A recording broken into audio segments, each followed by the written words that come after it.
Se ha dado en denominar de distintas formas todo lo que signifique en cierto momento la ludopatía, el juego patológico, la parte de juegos en redes. Y hoy en día pasa a llamarse casi consumo problemático en entornos digitales. Son todas nomenclaturas que se van dando de distinta manera, pero que en definitiva están enfocando cosas similares. Y hay una serie de conceptos que se han ido dando principalmente a través del DSM-5 y del CIE-10, que es la Clasificación Internacional de Enfermedades, ¿no? El manual de psiquiatría, el DSM-5, empezó a modificar algunos conceptos que tenía relación al DSM-4, que era la edición anterior.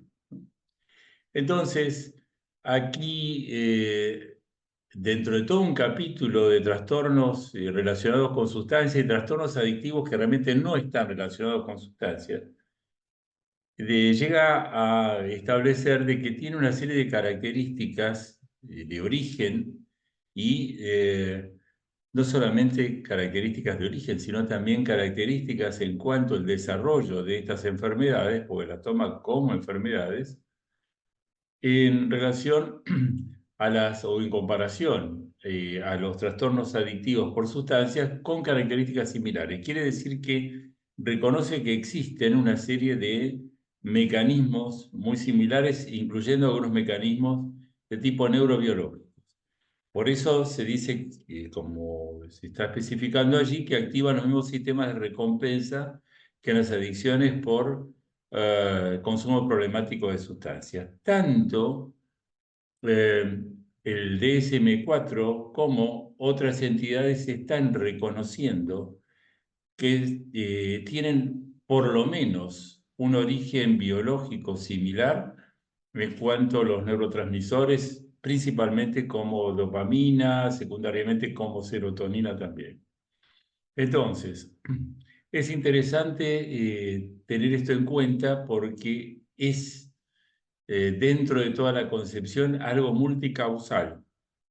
No es solamente una cuestión de tipo cultural, no es solamente una cuestión de tipo ambiental, no es solamente una cuestión de tipo genética, hay toda una serie de elementos que están conformando a esta estructura que se está manifestando con tanta intensidad hoy en día. Veamos, por ejemplo, otras cosas que dice el DSM-5. Bien, aquí habla que es un trastorno persistente y recurrente. Dos elementos importantes porque nos está hablando de la temporalidad y de la frecuencia. Que dice que causa malestar o displacer significativo. Y esto es así porque cada vez que una persona que está, por ejemplo, participando de una de estas actividades, tiene un determinado deseo. Ese determinado deseo produce una sensación placentera cuando ese deseo es llevado a cabo, pero es inagotable. Y esa cuestión inagotable por un lado, y esa cuestión de inmediatez por otro, porque el placer tiene que ser inmediato, entonces esto va a producir una serie de malestares porque nunca llega a ser ni totalmente cumplido ese deseo, ni totalmente inmediato. Así que por lo tanto esto va a traer una serie de alteraciones en todo lo que significa la esfera personal y la esfera del entorno.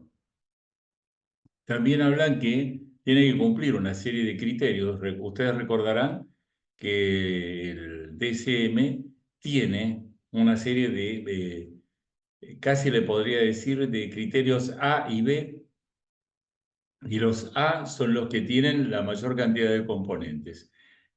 Y también habla sobre la cantidad de tiempo, acá dice que por lo menos un año, y en esto coinciden casi todas las clasificaciones. Sigamos, por favor.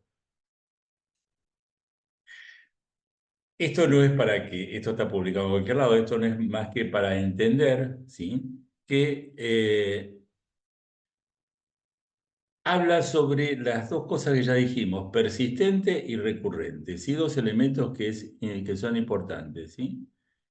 En relación a esto, también está hablando sobre el deterioro que produce, porque nunca llega a completar, siempre tiene una sensación, como dijeron algunos psicólogos, una sensación de completud, pero nunca llega a estar completo en esto.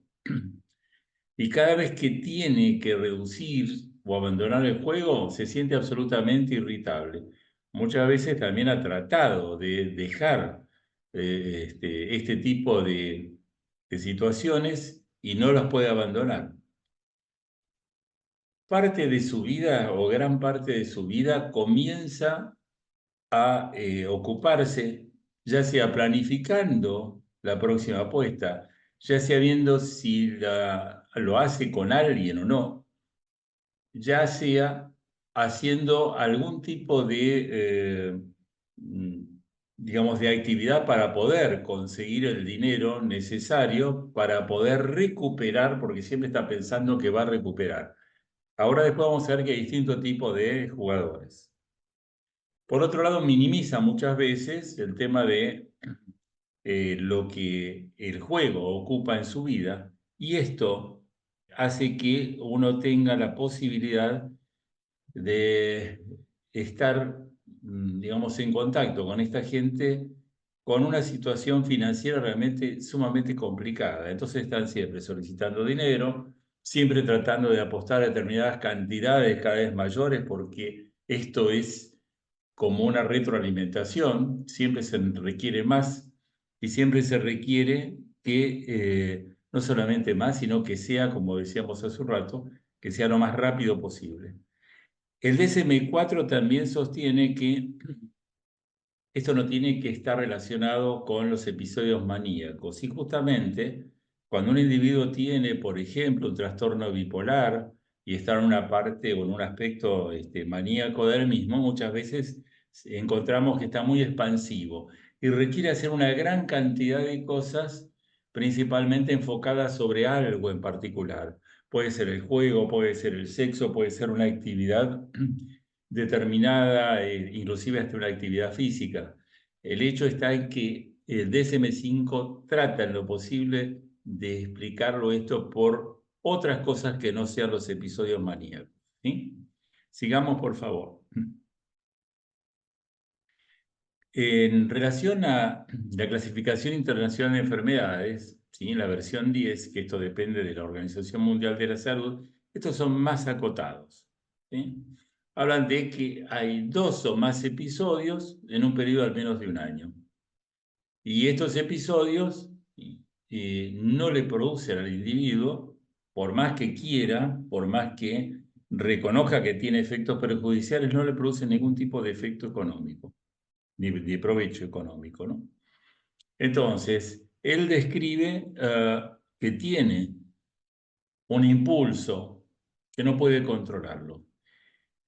Esta impulsividad hace que permanezca inclusive muchísimas horas tratando de llegar a su objetivo. ¿Cuál es su objetivo? Satisfacer su deseo de llegar a un determinado provecho económico, pero es tan determinado que deja de ser determinado. Quiere decir que la única prosecución que tiene es solamente llegar a tener podemos decir, una satisfacción de ese deseo. Además, está constantemente preocupado, y esto es algo muy particular de las adicciones, la cantidad de tiempo, de energía que le lleva al individuo para lograr los objetivos, que generalmente no los logra nunca. Entonces, esta preocupación, este pensamiento, esta circunstancia que lo llevan a este individuo al consumo, en este caso, de algo que es sin sustancia, como el juego, le va a provocar entonces una gran cantidad de alteraciones si estamos siempre en la misma situación. ¿Alteraciones en dónde? Y en todo lo que sea su esfera personal, pensemos vínculos afectivos, familia, amistades, en todo lo que sea social y también todo lo que sea a nivel laboral. O sea que está utilizando prácticamente gran parte de sus energías y gran parte de su vida para poder llevar a cabo esto. Sigamos. Entonces, se han delimitado distintos tipos de categorías. El jugador social es alguien, bueno, se reúne con alguna gente, ¿sí? Generalmente con amigos, y pueden jugar con o sin un objetivo económico, pero lo que sí es que si se juega con un objetivo económico, ya generalmente se planifica hasta por cuánto van a jugar. Estos individuos generalmente no tienen problemas ni con sus vínculos, ni con nada del entorno, ni problemas económicos, ni están quitándose algún tipo de recursos que puedan llevarlos a tener algún tipo de dificultad. No tienen problemas con una cuestión laboral, lo hacen realmente por placer, ¿sí? Y generalmente buscan algún espacio en particular. Nos reunimos en la casa de alguien, nos podemos reunir, empezamos a las 10 de la noche, bueno, mire que a las 2 de la mañana lo cortamos, porque después si no se hace muy tarde. Se establecen pautas de tiempo, cosa que no lo hacen la mayor parte de los otros jugadores. El jugador profesional es el que las sabe todas, es el que va, por ejemplo, a un casino, es el que ya sabe qué máquina es la que funciona o cree, ¿sí? Si son las máquinas tragamonedas, son aquellas se paran inclusive detrás de alguna en particular porque dice que esa es la que va a brindarles el dinero que están esperando. Eh, Buscan determinados lugares, determinados espacios para poder realizar sus apuestas. No solamente esto es una cuestión de casinos, también lo vemos, por ejemplo, los individuos que están en algunos lugares, por ejemplo, viendo las carreras de caballos. Estas son cosas que se ven a diario, y la gente inclusive se excita viendo cómo el animal puede llegar a la meta o no. Y aquí ya comienzan a tener un control, digamos, menor. Ese control menor hace que también comiencen a aparecer algunas dificultades en su vida personal. Están dejando cierto tipo de ocupaciones vitales en pos del juego. Distinto es al jugador problema. El jugador problema, bueno, tiene todavía cierto control en el tiempo. Ha perdido en forma parcial el control del tiempo, pero todavía tiene cierto control en el tiempo. Todavía tiene cierto control en la dimensión de lo que apuesta. Y acá este es el individuo que muchas veces empieza a utilizar muchos recursos que pueden ser propios o de otros. Y acá viene el pedido a la familia, acá viene muchas veces el hecho de hipotecar propiedades, y acá viene el hecho de vender algunos elementos que inclusive le producen dolor, ese tipo de acciones. Por ejemplo, vender el auto, vender su reloj, vender algún tipo de elemento que a lo mejor tiene otro tono afectivo. Pero es tan importante, digamos, la compulsión en este caso, que empieza en ese lapso en el cual no puede controlar el tiempo, empieza a tener una serie de pérdidas que lo pueden llevar a ser un jugador patológico.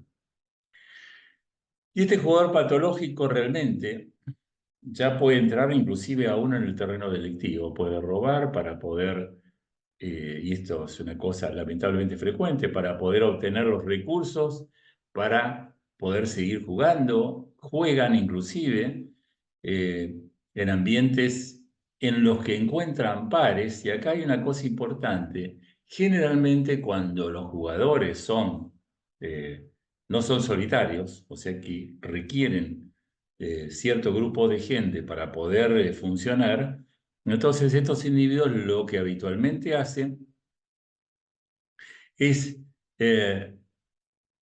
tener una